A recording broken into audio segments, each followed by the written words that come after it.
सुरुवातीला त्यांची ओळख झाली आपल्याला त्यांच्या भारदस्त आवाजातून, ते निलेश पवार, त्यांनी खरंच सांगितलं की ज्याप्रमाणे एखादा दुकानदार आपल्याला एखादी गर्भरेशमी अशी साडी किंवा पैठणी उलगडून दाखवतो, मग त्यातले विविध रंग कसे आपल्याला भावायला लागतात, तसंच या ठिकाणी आज या कलाकारांनी एक कथेचं विश्व आपल्यापुढे उलगडून दाखवलेलं आहे.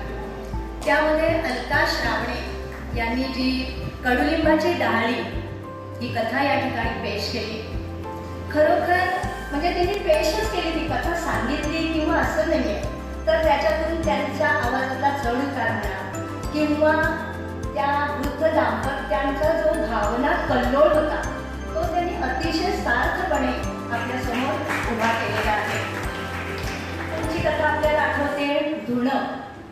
त्याच्यामध्ये खरं तर नीलम सावंत यांनी सासू सुनेमध्ये सहसा शब्दाखाली अंडरलाईन आहे, सहसा न आढळणारं, काही ठिकाणी असतं म्हणजे ते आता आपल्याला दिसलंच, त्यामुळं सहसा न आढळणारं एक अतिशय प्रेमळ नातं सहजपणे आपल्यासमोर सादर केलं.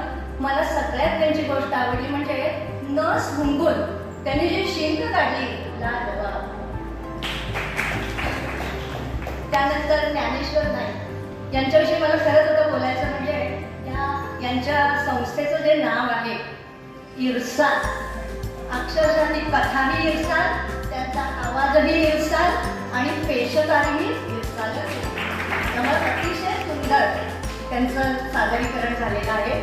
आणि त्यानंतर सर्वांनी मिळून जी कथा सादर केली त्यात खरंच एक मजा आली की म्हणजे एक पुणेरी म्हणा, एक वराडी आणि यांचा जेव्हा संगम होतो त्याच्यातून जे काही विनोद निर्माण होतात त्याचं अतिशय सुंदर सादरीकरण आपण सर्वांनी केलं. आपले खूप खूप खूप आभार. असेच आमच्याकडे परत या.